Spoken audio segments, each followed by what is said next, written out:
C'est lancé là. C'est rapide. Hein.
Je ne sais pas si messieurs les retardataires au niveau de la cafétéria.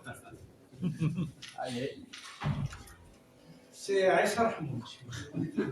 Monsieur Aïssa Rahmoud, vous pouvez me rejoindre votre place. Priorité.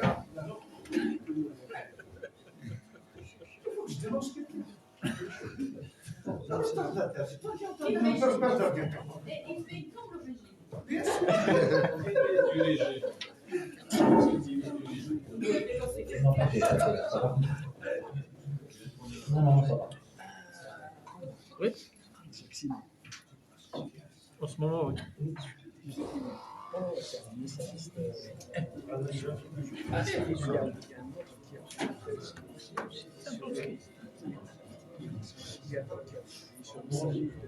Nous allons continuer, s'il vous plaît.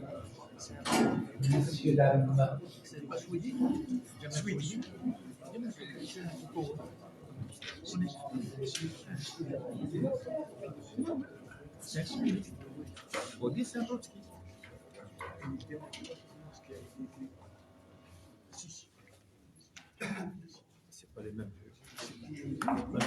nous allons commencer par la présentation du dossier du procès de Jamal Ben Ismaïl et des condamnés à mort de la MANFR, et plus largement de toutes les victimes en règle générale.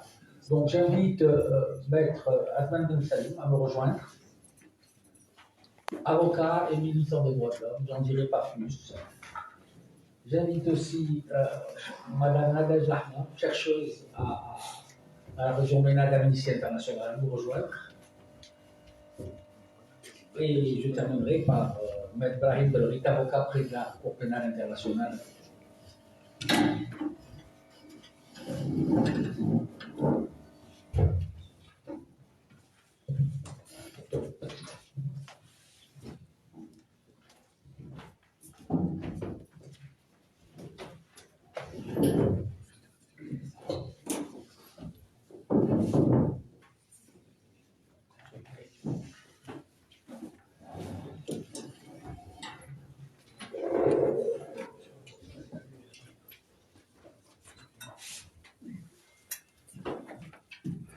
Ensuite, nous procédons à l'intervention de monsieur le maître va prendre entre 25 et 30 minutes. Allez, vous avez la parole.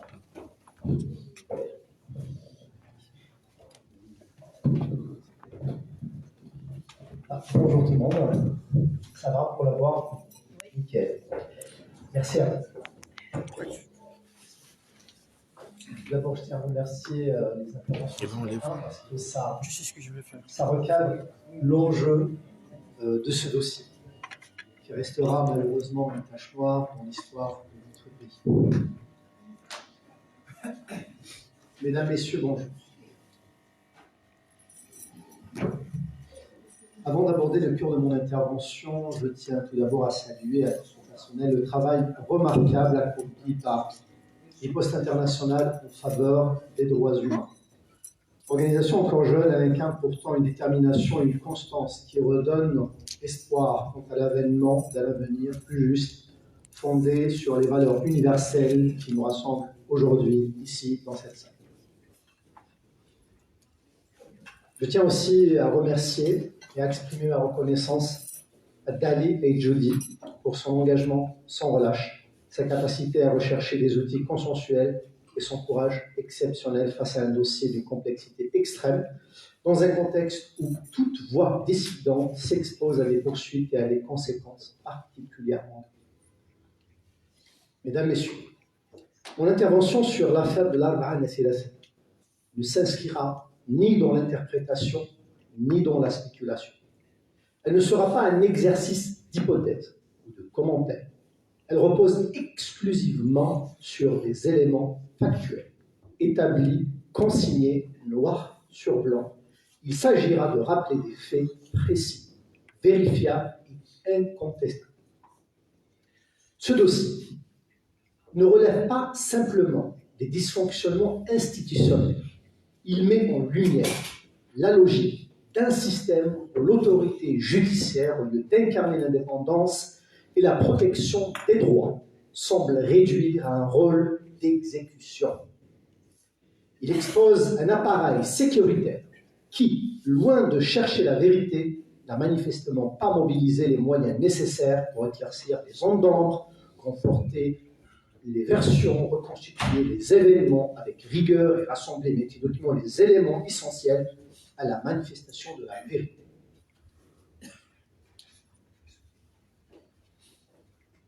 J'ai décidé de ne pas lire l'introduction, parce que sinon ça va prendre beaucoup de temps, relatif à la chronologie des événements. Mais je vais essayer de synthétiser l'idée de l'affaire.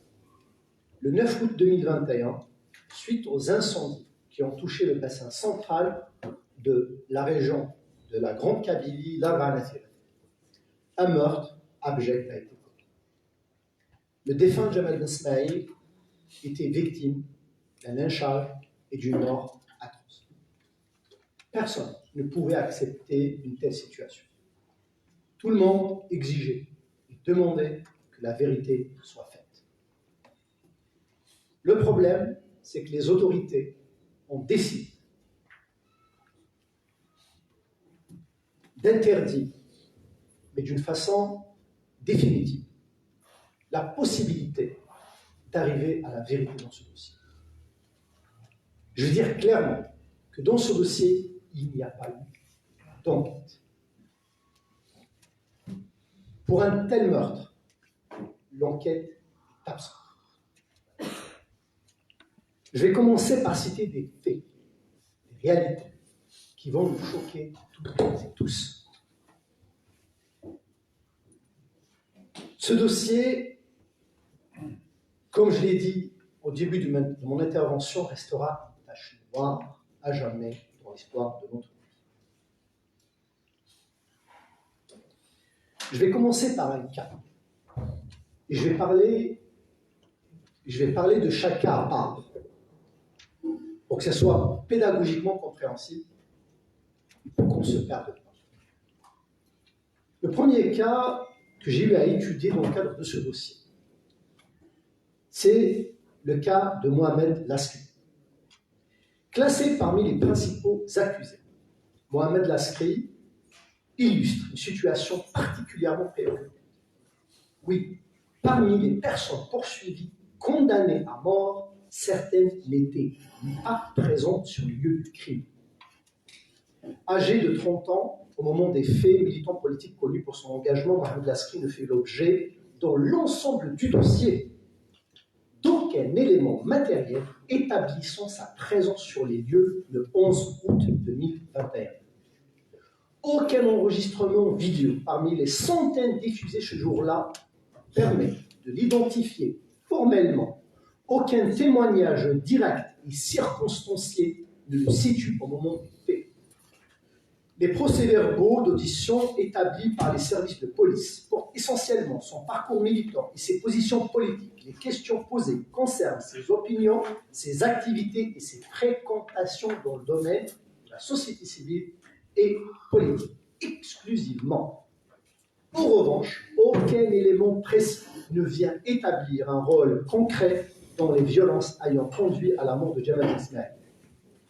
Il n'existe aucune preuve matérielle démontrant une coordination avec les services de renseignement étrangers, tel qu'il a été dit et affirmé par les autorités algériennes, ni la moindre trace d'une implication d'une organisation logistique des événements.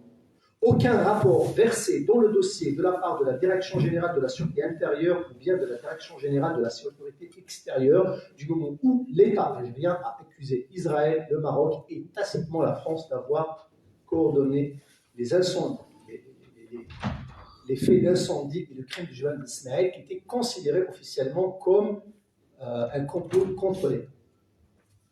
Les éléments retenus contre lui se résument essentiellement à deux pièces qui ont conduit à sa condamnation à mort en première instance et en appel. Le premier, une photographie de très mauvaise qualité montrant de dos un individu en train de filmer le corps calciné de la victime. Je dis bien, une photo de très mauvaise qualité montrant de dos un individu en train de filmer le corps calciné de la victime. Le commentaire accompagnant cette image affirme qu'elle, entre guillemets ce que les enquêteurs ont mis, démontre la présence de l'accusé sur les lieux du crime, en train de prendre des photos du cadavre en train de brûler. Point. Or, le visage de la personne photographiée n'est pas visible. Aucun élément d'authentification formelle n'apparaît. L'image ne permet ni reconnaissance faciale, ni certitude morphologique, ni corrélation technique incontestable. Je peux vous montrer la vidéo, parce que je ne peux pas la montrer, vu la sensibilité, et voir est-ce que c'est une photo avec laquelle on peut condamner une personne à mort. Deuxième élément comme preuve qui a été mis dans le dossier concernant le cas de Mohamed Laskri, une capture d'écran Messenger, attestant d'un appel téléphonique via Messenger avec M. Yassine Drissi, ici présent, lequel faisait l'objet d'une recherche dans une autre affaire caractère politique. Cette pièce ne démontre ni la nature du contenu échangé, ni un lien direct avec les faits du 11 août 2021, ni l'existence d'un projet criminel concerté. Sur la base de ces deux éléments, une photographie floue de mauvaise qualité, sans aucune étude technique de morphologie, ni le visage qui apparaît, ni une affirmation de la part des services de sécurité que celui qui est sur la photo a participé au crime, il a été condamné à mort en première et deuxième instance. Deuxième, Moualek Mohamedoubet. Il est présenté comme le deuxième élément le plus influent dans cette affaire par les services de sécurité. Ramené face caméra devant l'ENTB et on déclare l'un des principaux responsables de l'acte criminel. Deuxième, classé accusé principal numéro 2, Moualek Mohamedoubet. Il s'agit d'un citoyen marié, père de 4 enfants, si je ne me trompe pas. Il a été arrêté par une brigade de force spéciale, alors qu'il circulait en voiture plusieurs jours après les faits en direction de son domicile familial. Quelqu'un qui a participé à un complot contre l'État, membre d'une organisation terroriste, avoir organisé un crime d'une telle ampleur, il ne pouvait pas rouler avec sa voiture pour partir chez lui. Comme ça, on peut centre-ville. Non loin du centre-ville de l'Albanatirat, son interpellation ne s'est pas faite sur les lieux du crime, ni dans un contexte de flagrance. Dans ce dossier, les éléments matériels sont encore plus fragiles que dans le cas précédent, contrairement à Mohamed Laskri, pour lequel au moins une photographie, certes contestable, avait été versée au dossier. Aucun élément visuel, aucune trace technique, aucune preuve tangible ne vient établir la présence de l'implication directe de Moualek Mohamedoubet dans les faits. L'accusation principale contre lui repose sur une affirmation sans appartenance présumée au MAC. Or, l'examen des procès-verbaux, les autorités, les auditions portent essentiellement sur ses opinions. ses fréquentations et ses positions idéologiques. Les interrogatoires s'orientent vers des considérations d'ordre politique plutôt que vers l'établissement précis d'actes matériels liés au meurtre. Aucun élément sur son implication ou sur ses activités politiques n'a été versé dans le dossier. La conclusion des services de sécurité a fait état de preuves pour les autorités judiciaires pour asseoir leur condamnation à mort. Un autre cas, et là je vais regrouper plusieurs cas, puisque leur cas est similaire. Sifax Mahmoud, Yassine Nekash, Youssef Guedache et Azou Hamid.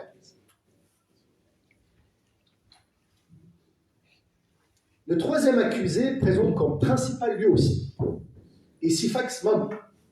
Comme pour les deux cas précédents, Mohamed Askari et Mohamed Mahdoulaïd, les procédures d'audition s'orientent exclusivement, je dis bien exclusivement, vers son engagement politique. Les interrogatoires portent sur ses opinions, ses fréquentations et ses positions idéologiques. En revanche, aucun élément matériel n'est versé au dossier pour établir la participation de Sifax Mahmoud. Aucun lien direct, aucun témoin, aucune photo, aucune vidéo, aucun rapport technique ne prouve son implication. Condamné à mort, première instance et on appelle.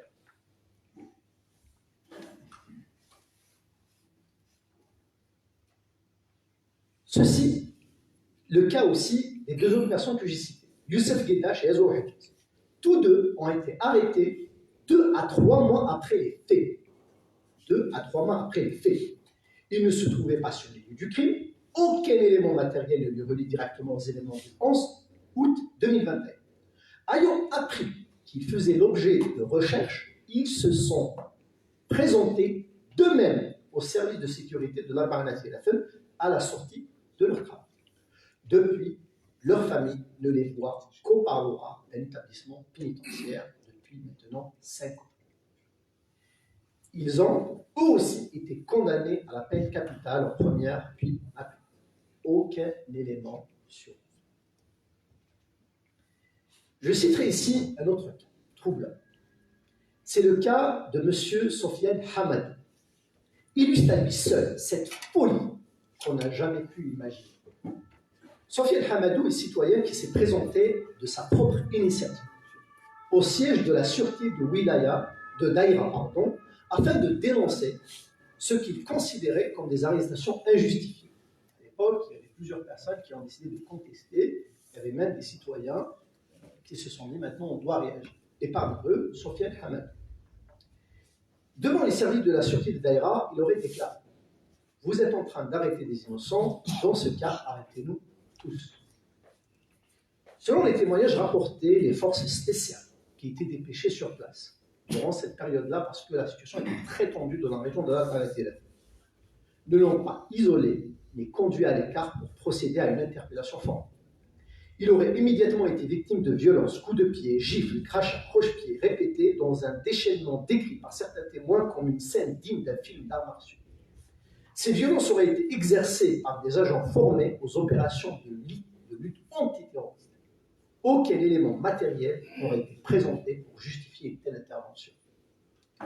Un rapport a néanmoins été établi. Il mentionne, écoutez bien, contre Sofiane Hamadou, ce que le rapport mentionne. Aucun élément matériel. L'intéressé reconnaît l'ensemble des faits qui lui sont reprochés. Lesquels? D'avoir filmé, durant les moments des faits, et créé Vive le Mac. À ce jour, 5 ans de recherche, je n'ai pu trouver à ce jour 7 vidéos dont le rapport parle et 6 vidéos dont le rapport parle. À ce jour. Je continue. J'aurai 2-3 cas aussi à présenter et je vais clôturer mon intervention et répondre aux questions. Et désolé si j'espère que ça allait passer mon temps de parole. Je vous surveille attentivement. Là aussi, je tiens à présenter 2 cas, troublants aussi. J'ai préféré de procéder ainsi parce qu'au début, je me suis dit, je vais présenter le cas d'une façon juridique, avec une autre méthodologie. Mais j'ai préféré de traiter la chose de cette façon-là, pour donner des exemples concrets, des faits, des vérités. Et là, je traiterai deux cas, les cousins Khli, en l'occurrence Sifax Khli et Yazid Khli. Je me permettrai de m'étaler un petit peu et de ne pas synthétiser, pour voir la gravité de la situation. Je vais vous raconter ici l'histoire de deux cousins, Sifax Khli et Khli Yazid. Le 11 août 2021, le jour des faits, ou le jour du meurtre, Khli Sifax et son cousin Khli Yazid participaient activement à l'effort collectif face aux incendies. Déplacement contre village, alerte sur du nouveau départ de feu. Les deux hommes prennent ensuite la route vers un village où un incendie a touché la maison d'une tante. Alors, une fois le feu maîtrisé, ils remontent vers la ville. Sur le trajet, ils aperçoivent une voiture blanche. Elle a été arrêtée parce qu'elle a été signalée comme étant, c'est des personnes qui étaient dedans et ils étaient en train de mettre le feu dans la région. Ils aperçoivent de loin la voiture blanche. À ce moment-là, ils ignorent que la victime est entre les mains de personnes qui vont le livrer à la police. Ils ont vu un mouvement de foule, et à ce moment-là, le plus âgé d'entre eux, Khli Yazid, qui est un chauffeur routier, demande à son cousin de partir à la maison puisqu'ils n'ont pas le temps, puisque le lendemain, tôt la matinée, ils doivent faire un long trajet vers la région d'Insala, dans la wilaya de Tamerasset. Je pense que c'est à plus de 1500 km.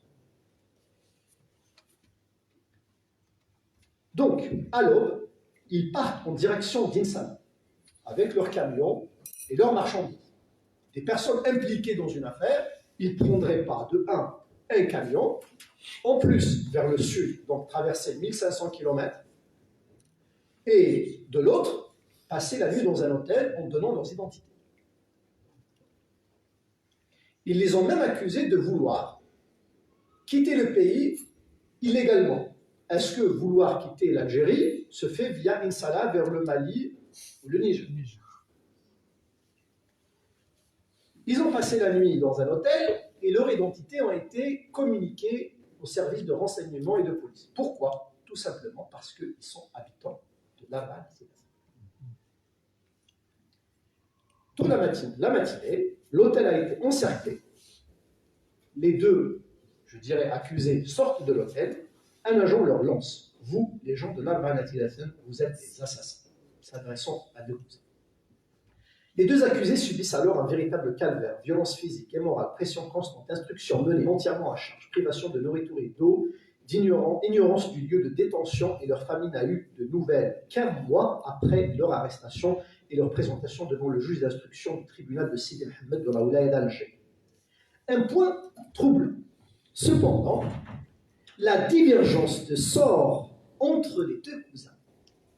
Yazid Khli est finalement blanchi et libéré après plusieurs mois de prison. Par contre, Khli Sifax, quant à lui, est condamné à la peine capitale en première instance et à 20 ans de prison en deuxième instance pour assassinat et affiliation à un mouvement et à une organisation terroriste. Cela pousse à une réflexion. Et là, je vous invite à me suivre. Cela pousse à une réflexion profonde. Pourquoi? Quand on lit le dossier, on trouve une divergence de fond pour des personnes qui étaient ensemble du début jusqu'à la fin. Pourquoi deux personnes dont le dossier prouve du début à la fin le même parcours, les mêmes faits, ont-elles eu une issue aussi différente? En lisant le dossier volumineux, aucune trace ne justifie une telle situation. Une lecture détaillée s'impose pour comprendre ce cas extrêmement troublant. Après une analyse approfondie, un détail révèle la raison de ce questionnement. Dans le rapport de la police judiciaire, on trouve un paragraphe de 3 phrases. Ces phrases, en apparence simples, en disent long sur l'état d'esprit des enquêteurs. Je tiens à souligner que ce paragraphe ne comporte pas une erreur grammaticale. Je vous invite à l'écouter attentivement, car ce sont ces 3 phrases qui ont conduit à la condamnation à mort en première instance et à 20 ans de réclusion criminelle en appel pour Sifax Khilili. Parce que rien ne peut justifier. C'est la police elle-même, c'est les enquêteurs qui le disent, c'est le juge d'instruction, première audition, deuxième audition. Ils attestent que les 2 cousins ont eu le même parcours des débuts jusqu'à la fin de l'affaire. Ce que les enquêteurs ont mis dans le dossier de Khilili Sifax. Je vais essayer de lire cette phrase-là. Alors, le prévenu porte un tatouage sous forme d'un drapeau amazigh. Le prévenu porte un tatouage sous forme d'un drapeau amazigh. Regardez la suite. Je répète, parce que c'est important. Le prévenu porte un tatouage sous forme d'un drapeau amazigh. Malgré cela, il nie que ce tatouage ait une relation avec l'organisation terroriste MAC. Je vais répéter. Le prévenu porte un tatouage sous forme d'un drapeau amazigh. Malgré cela, il nie que ce tatouage ait une relation avec l'organisation terroriste MAC. Écoutez bien la suite. Écoutez bien. Malgré le caractère ignoble du crime commis, rien ne justifie sa présence sur les lieux du crime, à part le fait d'y avoir participé. Je vais vous lire ça en arabe pour ne pas dire que je suis en train de faire une fausse traduction. C'est comme ça, on est dans un Z.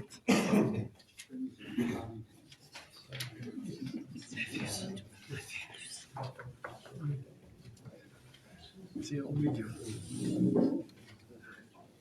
Alors, je vais vous lire en arabe. Et vous allez attester, parce que là, ici, il y a beaucoup de personnes qui comprennent l'arabe. المشتبه فيه يحمل أوشام على جسده منها وشم على شكل الراية الأمازيغية. مع ذلك نفى أن تكون له علاقة بالحركة الإرهابية رغم بشاعة الجريمة المقترفة من قبلهم. لا شيء يمكن أن يبرر تواجده هناك سوى أنه كان مشاركا في الجريمة. Qui veut dire, si vous avez le malheur de passer par là, parce que vous habitez là, ou je ne sais pour quelle raison, bon, rien ne peut justifier votre présence. Si vous êtes de passage, vous êtes impliqué. Si on a un tatouage amazigh, c'est la phrase. C'est la phrase. Alors, le condamné Khilili Sifax repose donc sur un détail, l'interprétation de la police judiciaire, puisqu'il n'y a aucun autre élément qui peut le condamner.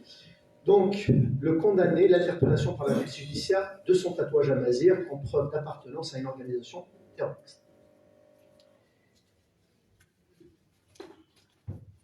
Je vais essayer de synthétiser un autre cas. C'est le cas de Chabel Moustay. Il apparaît dans les vidéos comme quelqu'un qui a enlevé la carte d'identité et le téléphone de la victime. Je ne vais pas y aller dans le cas, mais je vais vous citer une phrase des enquêteurs qui a été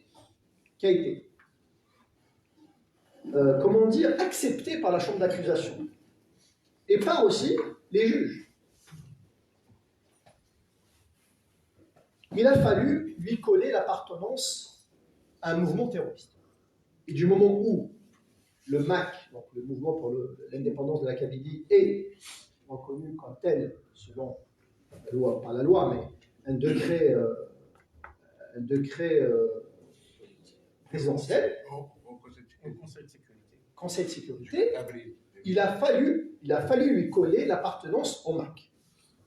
Il n'y a pas de carte, il n'y a pas de photo, et dans les faits, il n'a jamais appartenu au MAC. Et ces positions s'opposent au MAC. Mais on n'est pas là pour parler des sujets politiques. Je vous invite seulement à voir comment les autorités judiciaires l'ont mis comme étant membre du MAC. Alors, les faits sont arrivés, donc le crime date du 11 août 2021. Écoutez-moi bien. Là, je lis. Conformément à l'autorisation de recherche émise par Monsieur le procureur de la République auprès du tribunal de Sidi Mohamed datée du 16/8/2021, nous enregistrons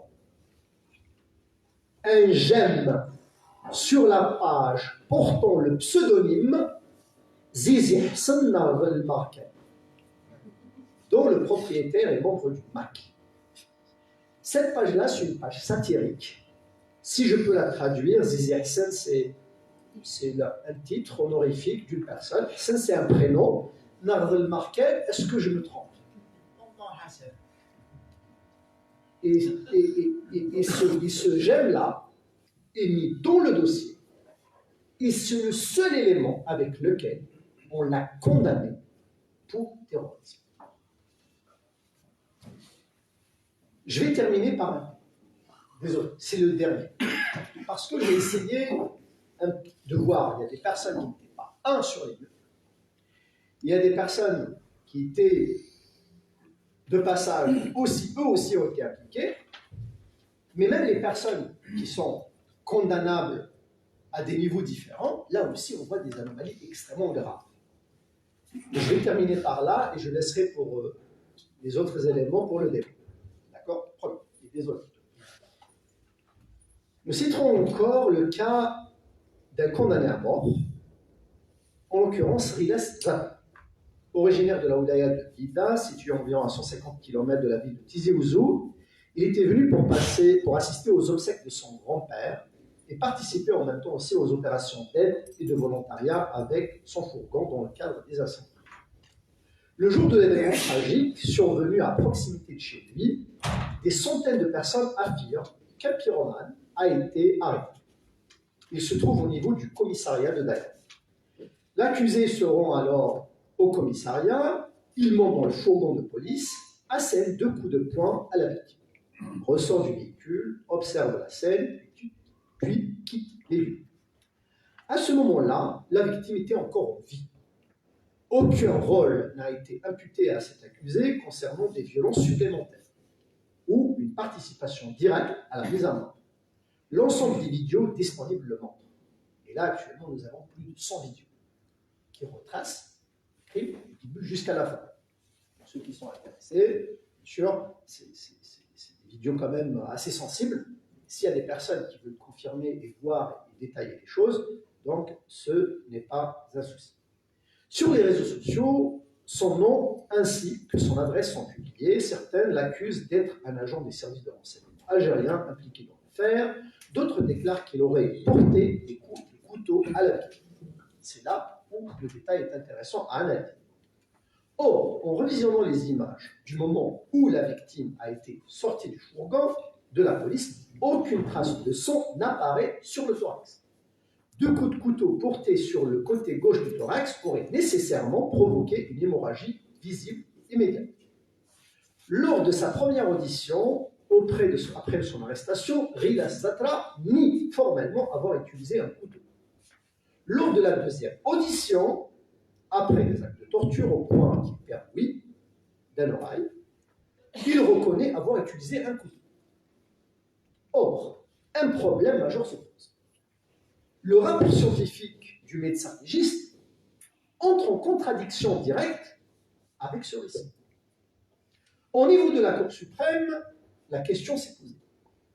La question s'est posée de manière claire, au vu de la chronologie des événements et des vidéos mises à disposition, au vu du fait que l'accusé a nié en premier lieu, puis reconnu en second lieu, et au vu des résultats de l'autopsie. Était possible qu'un accusé invente un fait ou reconnaisse un fait qu'il incrimine et le condamne, alors même que les éléments scientifiques contredisent cette reconnaissance. Malgré ces contradictions, Rilas Zatra est condamné à mort en première instance et en deuxième instance. D'autres accusations se sont ajoutées à son dossier, comme appartenance à un mouvement terroriste, atteinte à la sécurité de l'État, participation à un complot, article 27 bis, et d'autres aussi accusations, préméditation de l'assassinat, assassinat, etc., etc., y compris aussi les incendies qui ont touché la ville et à la. Je termine par là, et je vais essayer de faire une petite conclusion. C'est que là, le problème, c'est que là, on assiste à une affaire très sérieuse, qui risque d'avoir des répercussions très graves. La population actuellement se dit peut-être que les autorités vont se dire que c'est le moment de sortir de cette impasse, de garantir un procès équitable et de trouver une issue pour ce dossier. Mais garder les choses telles qu'elles sont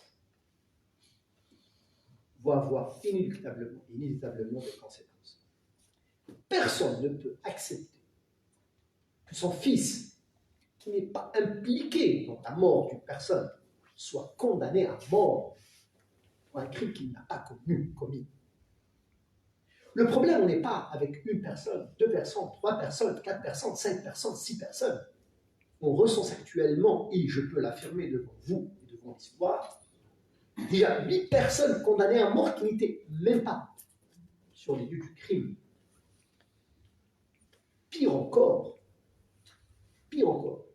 les vidéos qui montrent clairement des personnes qui essayaient d'aider la victime et dont les témoins des personnes qui étaient impliquées réellement ont témoigné en leur faveur en disant que ces personnes-là étaient en train de nous demander d'arrêter l'agression.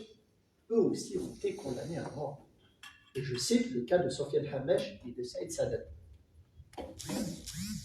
Des familles ont été détruites. On recense actuellement au niveau du collectif 3 parents décédés suite à des crises cardiaques. Une maman avec un AVC actuellement en France. Pourquoi? Quand une personne ait l'ultime conviction que son fils, son mari, son proche, son cousin, son ami n'est pas impliqué, la douleur psychologique, la tragédie humaine ne peut en aucun cas être oubliée. Désolé si j'ai parlé, mais la gravité des faits l'impose et je cède ma parole. Et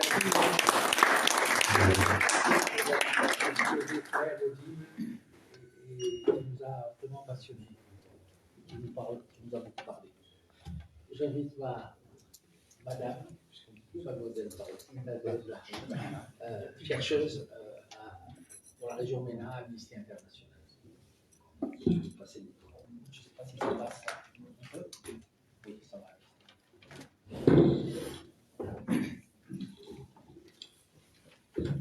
C'est bon, ça fonctionne. Ok.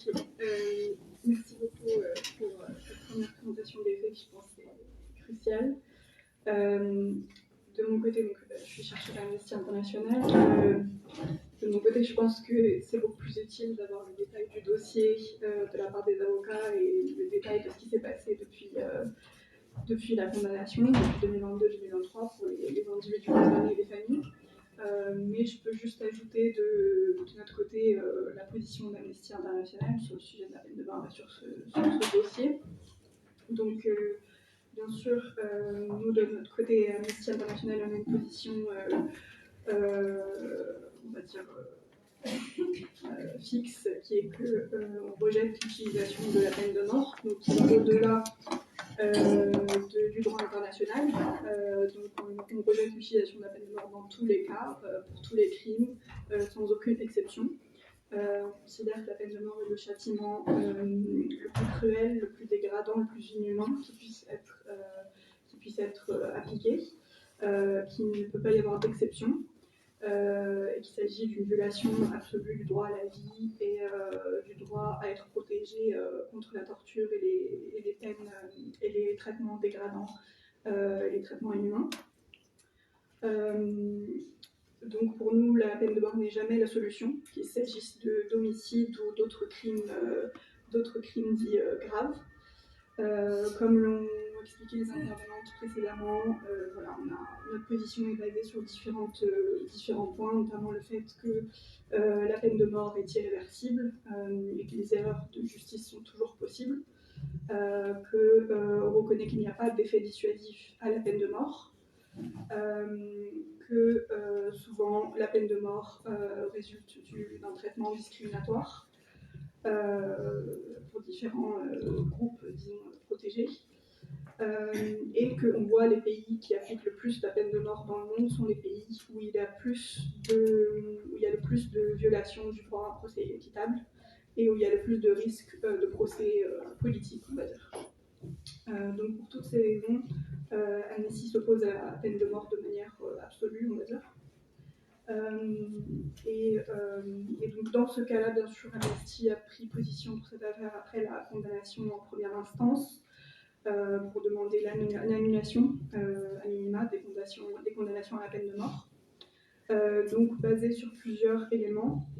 Ça va basé sur plusieurs éléments déjà, les allégations de torture dont M. Salem a mentionné. Donc 5 personnes au moins, donc Amnesty a pu documenter. Donc c'est juste les cas qu'on a pu documenter. 5 personnes ont déclaré devant le juge au procès donc des allégations de torture, notamment qu'elles auraient été électrocutées, qu'elles auraient été victimes de tentatives de noyade, menacées de viol, et donc forcées à faire des aveux. On pense notamment à Mohamed Lasri. Et il n'y a pas eu d'enquête ouverte à la suite de ces allégations. Je parle en connaissant devant les avocats. Donc ça, c'est déjà un élément extrêmement problématique. Ensuite, on a vu que ce procès a été aussi entaché de nombreuses autres violations de garanties, violations liées au droit à un procès équitable. Donc on voit par exemple que 5 personnes ont été jugées par contumace, ce qui est extrêmement problématique pour, sachant qu'elles ont été ensuite condamnées à mort. Il y a eu des personnes aussi qui n'ont pas été informées du procès, pas été notifiées. Le procès était à huis clos. Et on a aussi au moins 9 témoins qui étaient absents le jour du procès, donc sachant que le droit à un procès équitable requiert qu'on a la possibilité d'avoir des témoins en confrontation, une présentation des éléments de dossier, des preuves, et donc une présentation, intervention des témoins. Et donc 9 témoins étaient absents le jour du procès. Donc ça, ce sont les violations les plus, manifestes. Et en plus de ça, donc ces violations-là, les allégations de torture, et on a au moins 6 personnes, donc les personnes que nous on a pu documenter, qui ont été clairement condamnées seulement pour leur affiliation au MAC. Et donc sur cette base-là, c'est problématique vu que la désignation terroriste du MAC, on considère qu'elle est problématique, elle est basée sur un cadre législatif qui ne respecte pas les standards en droit international en cette matière, voilà, sans rentrer dans les détails. Mais donc sans aucun autre élément matériel ou élément probant les liant aux faits, donc, comme l'a été démontré aujourd'hui. Donc sur cette base, on a parlé de procès inique, procès qui marque vraiment une tâche dans l'histoire judiciaire de l'Algérie et qui malheureusement s'insère dans une répression, une escalade répressive qu'on a observée en 2021, qui a malheureusement un peu été l'apogée en fait après une escalade progressive, une fermeture de l'espace public, une attaque contre les militants, notamment sur la base des accusations terroristes. On a ce procès qui a marqué un peu un coup fort dans cette escalade répressive et qui a des conséquences encore jusqu'à aujourd'hui. Et on est comment dire, on peut pas dire heureux, mais vu à quel point aussi c'est rare dans ce genre de procès qu'il puisse avoir une acceptation en fait du recours en cassation. Je serais curieux aussi d'avoir un avis sur pourquoi est-ce que potentiellement ce recours, cet appel en cassation a été accepté. On espère que potentiellement c'est un signal qu'on peut avoir une issue plus favorable dans ce nouveau procès. Et on appelle encore une fois à l'annulation des condamnations à minima, à celle des condamnations à peine de mort. Sachant aussi que, autre signe aussi à soulever, tout à l'heure on a parlé un peu du contexte en Algérie par rapport à la peine de mort, qu'on a vu en 2025 aussi certains signaux un peu inquiétants sur les prises de position des autorités, du ministre de la Justice, et la révision d'une loi sur le trafic des stupéfiants, notamment, qui a réintroduit la peine capitale pour certains crimes liés au trafic de drogue. Donc on voit aussi certains signaux qu'on a l'impression qu'il y a une forme d'élargissement aussi des crimes que les autorités algériennes que les autorités algériennes considèrent passibles de la peine de mort. Donc il y a aussi en parallèle ce développement inquiétant qui, j'espère, ne présage pas d'une volonté des autorités d'être encore plus sévères sur ce procès. Voilà, je vais m'arrêter là, je pense, mais voilà, je pense que c'est très utile pour nous d'avoir les détails de ce procès aujourd'hui, de revenir et d'en parler et de rendre ça beaucoup plus visible. Merci.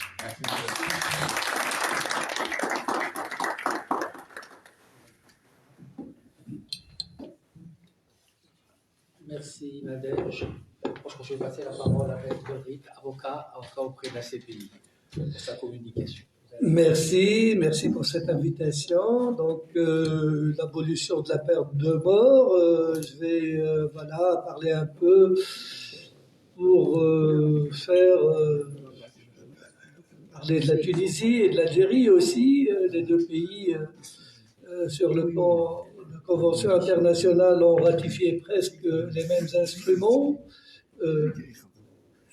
Quand on parle de peine de mort, c'est plutôt l'article 6 du pacte international des droits civils et politiques, et surtout son paragraphe 2, puisque les deux pays ont encore la peine de mort. C'est une question délicate, et ça explique pourquoi, par exemple, la Charte africaine a un peu contourné, en tout cas, n'a pas traité frontalement la question. Donc, elle a consacré un droit à la vie. Et puis la Cour africaine des droits de l'homme et des peuples n'a pas lésiné sur la constatation que la peine de mort est contraire à la droit de la vie. C'est un peu indirect, mais les obstacles ou ce qui fait cette question délicate dans nos pays, c'est vrai que c'est pas seulement un certain atavisme, à savoir nos cultures, nos religions, mais aussi ce plaidoyer d'abolition est de plus en plus difficile vu la conjoncture internationale, avec l'exécution sans procès, les génocides,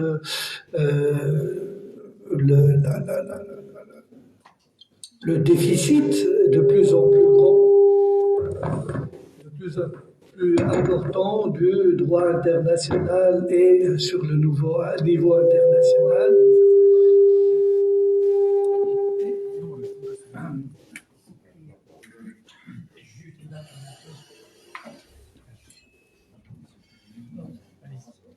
Voilà, donc.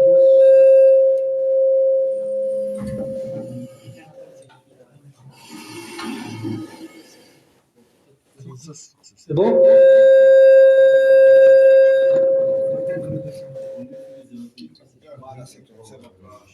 C'est celui-là qui fait passer. D'accord. Oui. Et sur le plan national, il y a un rétrécissement de tout ce qui est principe d'état de droit. Donc voilà pour ce qui est de la délicatesse de cette question. Donc les ONG qui travaillent sur l'abolition sont perçus un peu comme idéalistes, vu que, par exemple, ils ne se déploient pas pour défendre l'abolition comme critère, par exemple, dans les critères d'extradition pour les étrangers, ou pour le droit d'asile, pour l'Union européenne, par exemple, la liste des pays sûrs, l'abolition des droits de la peine de mort n'est pas un critère. Donc voilà, en Tunisie comme en Algérie, on a beaucoup de textes qui consacrent la peine de mort, bien qu'on n'exécute pas depuis 1992, je crois, c'était la dernière exécution. C'est un tueur en série d'enfants, donc de Nebel, qui a été le dernier à être exécuté, mais les textes sont un peu nombreuses qui décident de cette peine de mort, en violation bien sûr de l'article 6, paragraphe 2 du Pacte international des droits civils et politiques, et qui prévoit que cette peine, si elle n'est pas abolie, doit être réservée aux crimes les plus graves, ce qui n'est pas le cas, bien sûr, avec les lois antiterroristes dans les deux pays et même les codes pénals. Par exemple, je prends l'article 72 du code pénal tunisien. C'est un article qui est assez concis, voilà, et punit de peine de mort l'auteur de l'attentat ayant pour but de changer la forme du gouvernement, d'inciter les gens à s'armer les uns contre les autres ou à provoquer les désordres, le meurtre ou le pillage sur le territoire tunisien. Voilà, c'est un texte qui n'est pas précis, ce qui va à l'encontre du principe de la légalité des crimes et des peines, qui exige que les termes utilisés sont assez précis pour que les gens puissent adopter leurs attitudes et savent ce qui est interdit, ce qui ne l'est pas. Ce qui n'est pas le cas ici, on parle d'attentat, voilà, et puis on ajoute un critère de but. Mais qu'est-ce que c'est un attentat? Cela a répondu la jurisprudence qui a étalé jusqu'à considérer un statut Facebook comme un crime qui, à la base de l'article 72, vaut, non pas passible, vaut une peine de mort. En fait, le tribunal de première instance de Grobey a décidé la peine capitale pour un internaute qui a fait quelques statuts sur Facebook. Donc voilà, et la cour criminelle, qui est composée de 5 magistrats, agissait sur instruction. Hein. En Tunisie, la magistrature est opaque. Donc quand l'affaire est sortie, et voilà, ce jugement est publié, ça fait un tas de remous sur les réseaux sociaux. La presse internationale a écrit là-dessus à tel point que voilà, le président de la République a décidé de rétro-pédaler. Et là, en faisant une bévue judiciaire encore plus imaginez quelqu'un qui est condamné à la peine capitale, qui renonce à la peine. Et oui, il a renoncé à la peine pour se faire gracier par le président. Voilà, donc, l'affaire est... voilà, bon, c'est un exemple assez exceptionnel, mais véridique, de ce que peut faire une magistrature qui n'est pas indépendante. Vous savez, en Tunisie, le président de la République peut révoquer tout magistrat sans aucun motif et sans aucune procédure préalable. Donc, peut-on parler ici de magistrature ou d'État même? Et ça vaut aussi pour la Tunisie que pour l'Algérie, que pour le Maroc, que pour la Libye, que pour la Mauritanie. Donc, mon confrère nous a donné des exemples, voilà, donc, de cette réalité rocambolesque des magistratures de la région, qui est, à mon sens, un autre argument de fait, mais assez conséquent, pour abolir la peine de mort. Si on l'accepte en principe, est-ce qu'on va accepter que c'est jugé par de tels tribunaux et une telle magistrature? Donc voilà ce que j'ai voulu dire à ce propos. Donc, est-ce qu'on a des États? Est-ce qu'on est en présence de magistrature avant de parler d'abolition ou de restriction de la peine de mort? Merci.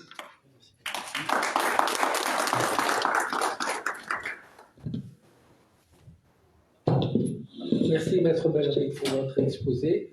Je pense, et je parle sous le contrôle de M. Ali et Judy, je pense que la pause déjeuner va se dérouler maintenant.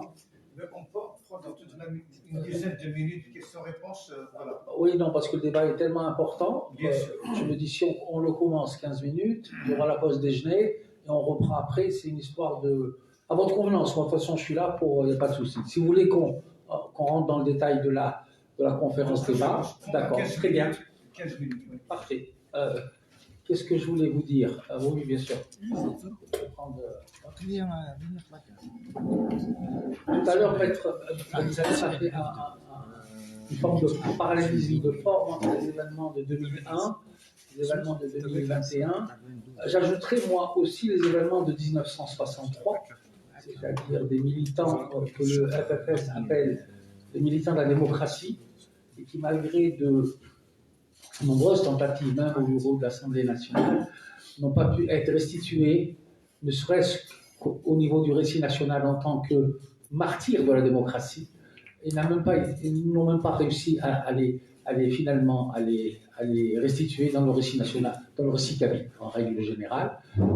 Tant que tous ces comptes-là, me semble-t-il, et ce n'est pas pour faire preuve d'une certaine forme d'essentialisme, tant que tous ces différends, tous ces désaccords, toute la violence subie ne sera pas soldée politiquement, elle doit être soldée aussi humainement, elle doit être soldée aussi psychologiquement. Et ça, je parle sous le contrôle de mon ami Hassan.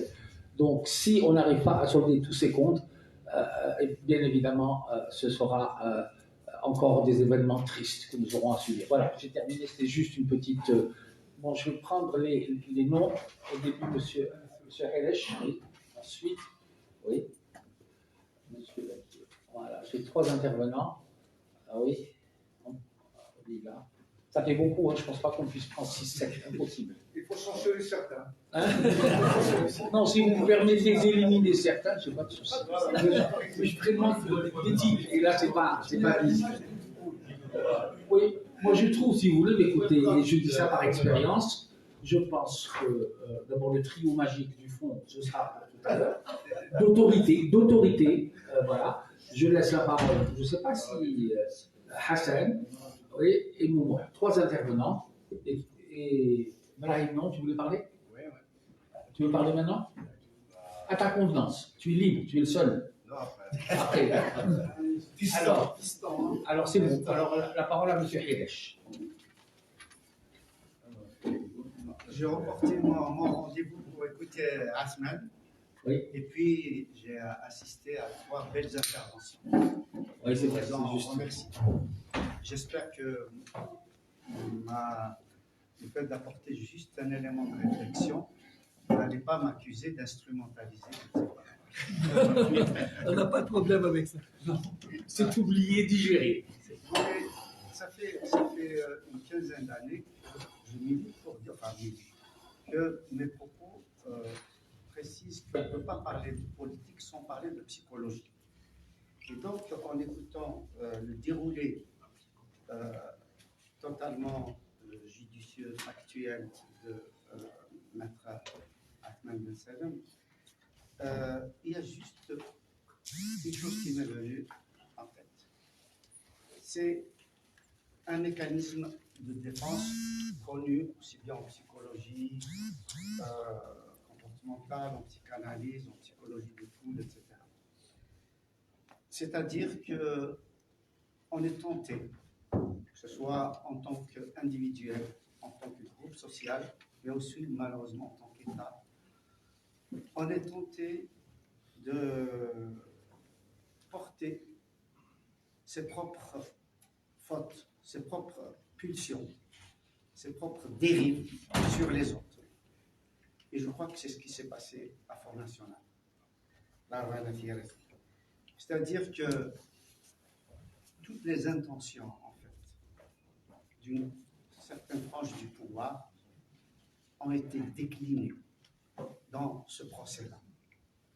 C'est-à-dire à l'avance condamné.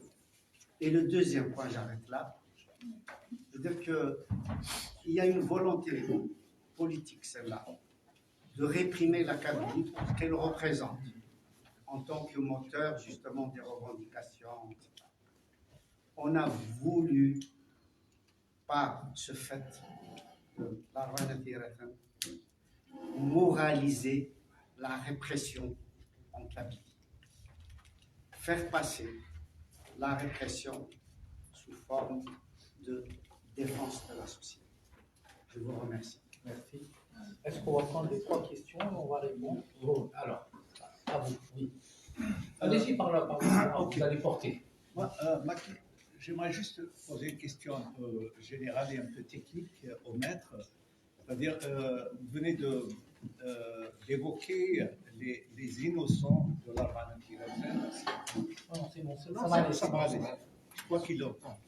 Ok, donc vous avez évoqué l'innocence des personnes condamnées à mort au niveau de la peine que nous déplorons bien sûr. La question que je me pose, parce que, suivant les contacts que vous avez faits, est-ce qu'il y avait d'autres personnes qui sont plus ou moins, c'est-à-dire qui ont un peu, c'est-à-dire où ils ont trouvé des excuses, des prétextes qu'on leur a voilà, collés. Et parce que moi j'entends bien qu'il y a dans les réseaux sociaux et tout ça, que la personne décédée, Ismaïl, il a été assassiné dans leur propre véhicule, du véhicule de la police. Ce que j'ai entendu en tout cas. Après, je ne sais pas, est-ce que tout ce complot, il est vraiment monté en toute pièce, ou bien il y a plus ou moins des personnes qui sont proches de l'affaire, de l'assassinat. Monsieur Baquier, ce seront les 3. Ouais. À vous, essayez d'être bref. Je vais essayer. Non, je voulais, parce que moi je ne suis pas juriste, donc je sais. Je pense que le contexte de ce qui s'est passé est quand même important à rappeler. Au-delà du procès, parce que le procès ne s'explique pas sans compréhension du contexte. Donc, les événements se produisent en août 2021. Des incendies d'une ampleur exceptionnelle avaient touché toute la Kabylie, avec une suspicion, une grande suspicion sur l'origine de ces incendies-là. Et interviennent les événements de Front National. Les événements de Front National, c'est quoi? C'est une rumeur dont l'origine est inconnue sur des personnes qui seraient des incendiaires, des pyromanes, qui auraient été appréhendés. Ils tombent entre les mains de la police. Alors c'est là que l'histoire commence. La police les ramène. Alors pour ceux qui ne connaissent pas le Front National, l'Arbanati-RFN, c'est deux axes. La rue d'en haut et la rue d'en bas. Des rues d'une ville coloniale qui était un fort. Donc la configuration de la ville est toute simple. Hein. C'est un ancien fort, une enceinte fermée, et il y a 2 axes. Donc sur la rue d'en haut, et à contresens, la police ramène le suspect qui a été appréhendé. Elle le ramène à quelle allure? Elle le ramène à 2 à l'heure. Elle le ramène comment? Elle le ramène sirène hurlante. Et elle le ramène dans quelles conditions? Elle le ramène en rameutant les gens. Donc on a un cortège immense qui encadre un panier à salade, qui encadre un véhicule de police, qui marche au pas. Et la sûreté de Daïra se situe au milieu de la rue d'Anjou. Le véhicule arrive à la sûreté de Daïra, il rentre à l'intérieur. Jusque-là, les citoyens sont, disons, ils accompagnent le véhicule. Ils rentrent à l'intérieur de l'enceinte, absence de dispositif policier, absence totale de dispositif policier. Et on sent bien que la tension monte au niveau des presses. On le sent très très bien. Des officiers sortent. On le voit parce que sur les vidéos, on voit très bien leur galon, on voit très bien leur grade. Ils circulent de la manière la plus calme possible au milieu des citoyens. Les citoyens commencent à prendre le contrôle des véhicules. Il y a des citoyens qui rentrent, qui invectivent la personne qui est à l'intérieur et qui ressortent. Aucun dispositif policier. Aucun. Et à un certain moment, la personne est extraite du véhicule. Elle est extraite. Il y a des témoignages différents. Il y a des témoignages qui disent qu'il aurait été poignardé à l'intérieur du véhicule ou à l'extérieur, etc. Mais ce qui est essentiel à voir, c'est que les forces de police, en ayant rameuté une population qui depuis des jours enterrait leurs morts, depuis des jours, ils enterraient des bébés, des femmes, des enfants, des vieillards, des gens qui étaient encerclés par les flammes. On les ramène en leur disant on a un coupable. Parce que Jabal Ben Ismaïl, à ce moment-là, aux yeux de la police, n'est pas un prévenu. C'est un coupable qu'il faut lâcher à la vindicte populaire, qu'il faut livrer à la colère populaire. Et on laisse les choses se dérouler. Les choses dérapent. La personne, elle est menée dans un endroit public, dans un endroit ouvert, qui est là où il y a la statue d'Aben Ahmed. Il est assassiné. Une fois qu'il est assassiné, il est arrosé de liquide inflammable. On met le feu à son corps et ça devient un défilé autour du corps, etc. C'est une hystérie totale. Donc à peu près, c'est ce qui s'est passé. Mais interrogeons-nous. Cette zone, là où on parle, c'était une zone de sinistre. C'était une zone qui, depuis plusieurs jours, était livrée aux flammes. Des flammes incontrôlables. Et on a un responsable. C'est l'État. L'État, lorsqu'il y a un sinistre dans une zone, est tenu d'établir des règles qui permettent, est-ce qu'il n'y ait pas de dépassement, est-ce qu'il n'y ait pas de dérapage, est-ce que la sécurité des personnes soit assurée en premier lieu, est-ce que la vie normale, est-ce que les secours, est-ce que le traitement du sinistre qui est en cours soit permis. On peut interdire la circulation des personnes, on peut assigner les personnes à résidence chez eux, on peut décréter l'évacuation d'un certain nombre, etc. L'État est responsable de ce point de vue-là. Tout ça n'a pas été fait. Imaginez-vous que les gens venaient d'un peu partout du pays pour voir ces incendies-là. La circulation était libre. Il y a des gens, parmi les gens qui ont été interrogés, il y a des gens qui venaient des wilayas limitrophes. On a une expérience en Algérie. Je suis jeune, j'étais jeune à l'époque, je suis plus jeune aujourd'hui. On a une expérience.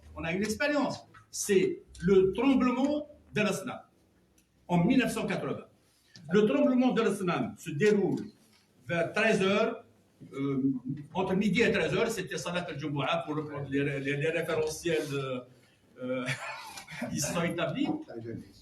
Et le soir même, l'état d'exception a été décrété à l'Asnam. L'armée était déployée pour éviter qu'il n'y ait des saccages, qu'il n'y ait des vols, qu'il y ait, etc., etc. Ça, c'était en 1980.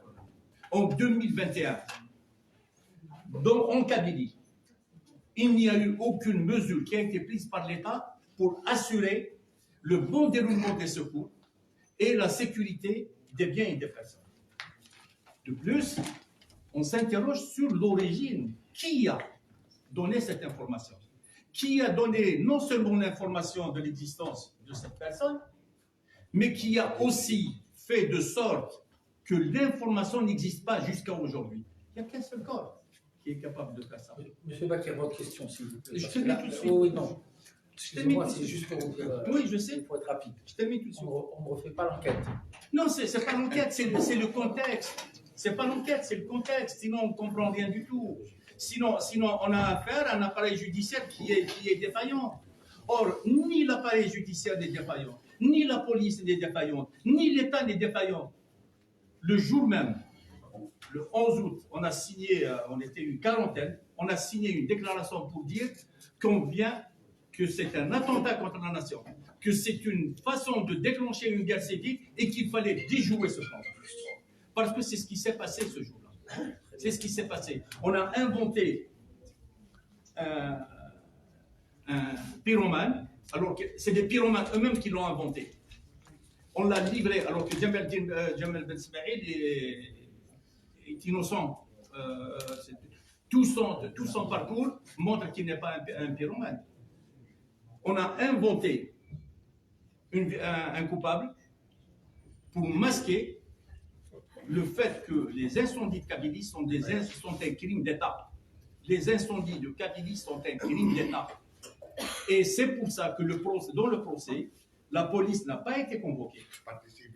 Elle est partie civile, mais elle n'a pas été convoquée. Elle ne s'est pas expliquée de sa passivité. Et que les véritables responsables des incendies et de la tentative de déclencher une guerre civile, parce qu'il faut appeler les choses par leur nom, c'était une tentative de jeter l'Algérie dans une guerre civile fratricide, ethnicide. Les responsables ne sont pas jugés jusqu'à aujourd'hui. Est-ce que le prochain procès va essayer de désamorcer la crise qui est locale? Je l'espère. Mais pour qu'on puisse avoir la réponse sur les vraies questions, qu'est-ce qui s'est passé ce jour-là? Qu'est-ce qui a été jugé? Qui étaient les responsables? Ça sera. Merci beaucoup. Et je m'excuse si j'ai été trop long. Je peux intervenir pour aborder dans le même sens. Non, monsieur Le Zoum, tout à l'heure. Non, pour être fair. Bon, alors, je laisse ouvert pour les réponses.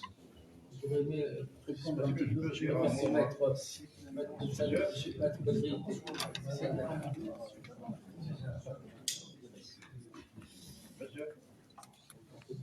Bonjour.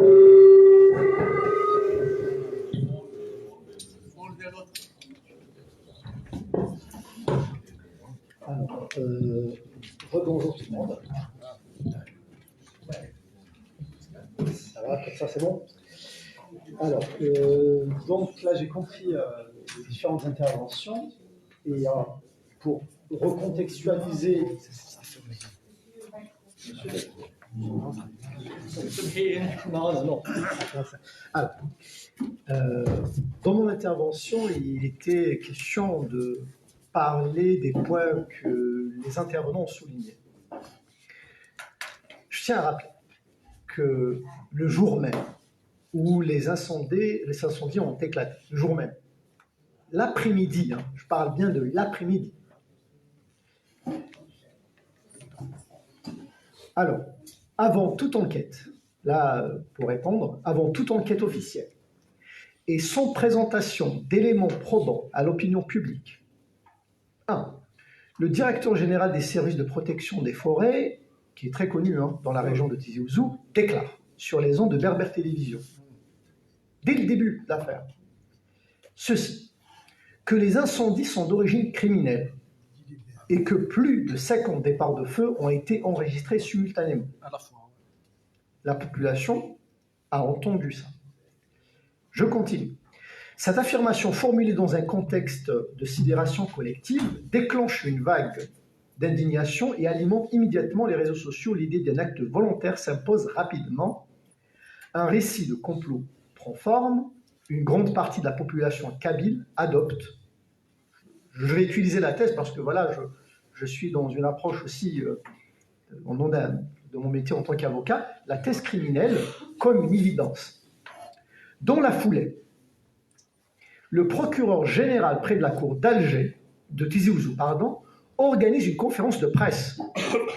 Il confirme, là, je parle avant le meurtre de Jamal Ben Ismaïl, il confirme à son tour, là on parle de la haute autorité judiciaire sur la wilaya, c'est le procureur général, à son tour, dans une conférence de presse, il affirme encore le caractère criminel des incendies et annonce l'ouverture d'une enquête qui, à ce jour, n'est pas ouverte, n'est pas fermée, n'est pas scellée, et on ne trouve aucune trace.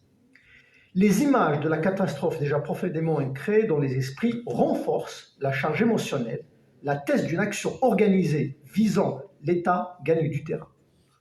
Plus encore, sur le plateau de l'ENTV, la télévision nationale, Ils ont ramené un expert du Centre national des études spatiales pour intervenir sur le plateau de l'ENTV. Là, c'est la télévision officielle, c'est l'équivalent de TF1, France 2, France 3 en France. Pour appuyer cette thèse, et cette émission a été reliée par l'APS.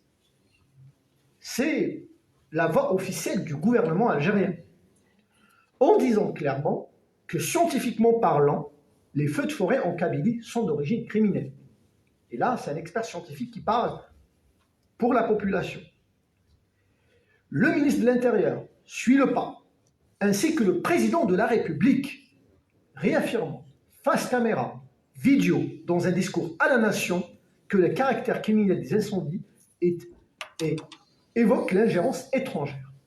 Dans un autre article de l'APS et aussi des chaînes ainsi que les plateaux privés, bien sûr, agissant sous les ordres des services de renseignement, ils disent clairement que l'origine des incendies, c'est un complot israélo-marocain.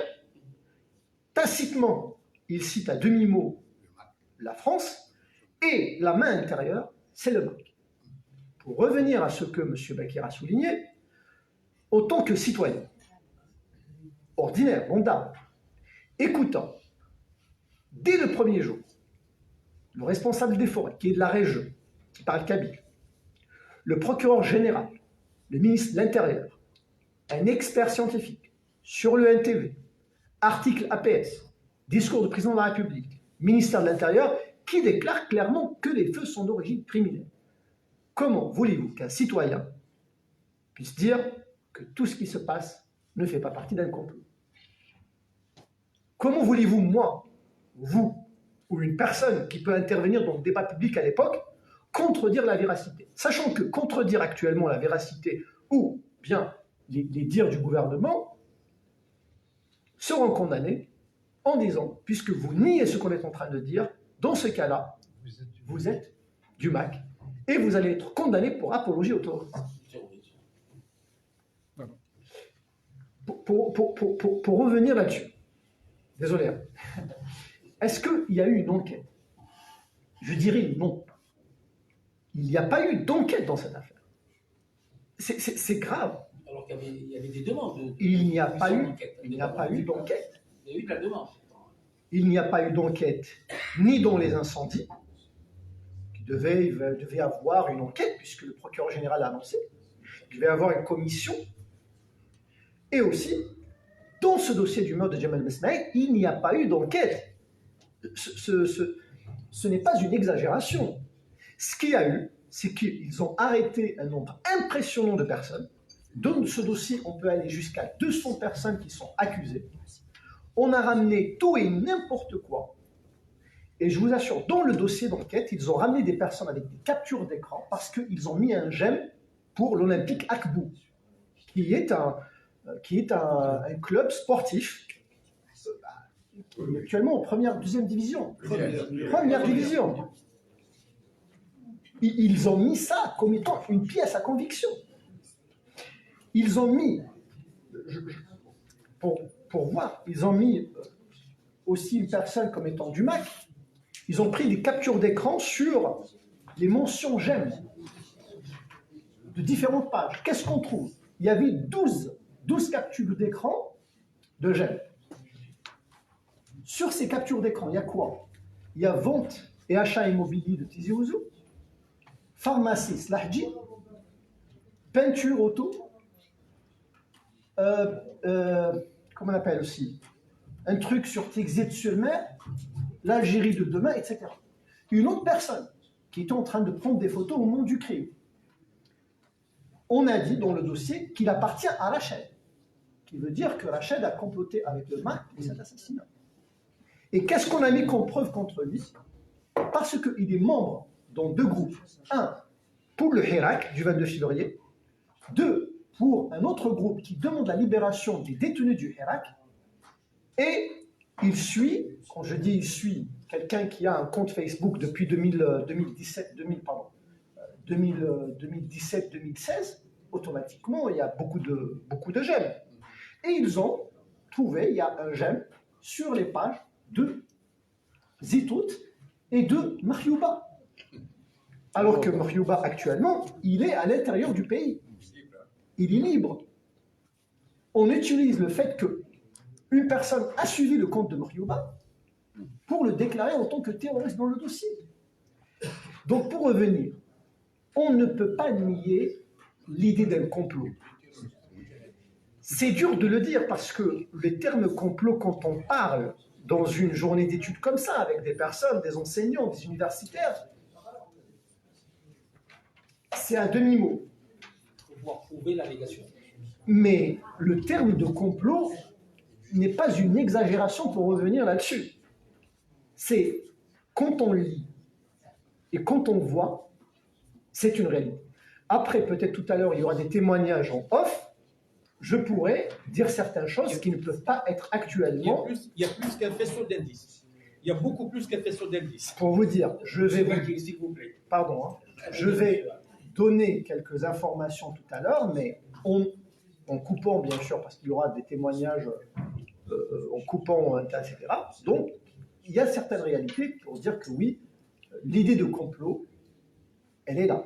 Malheureusement, c'est un fait. Désolé.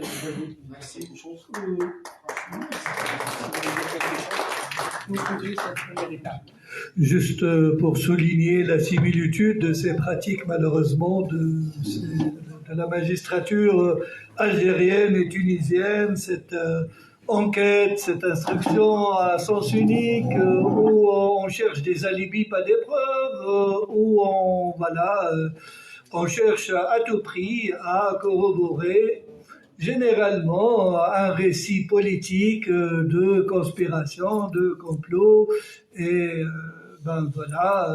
donc je dirais qu'il faut le combat de l'indépendance de la magistrature est l'un des priorités qui doit primer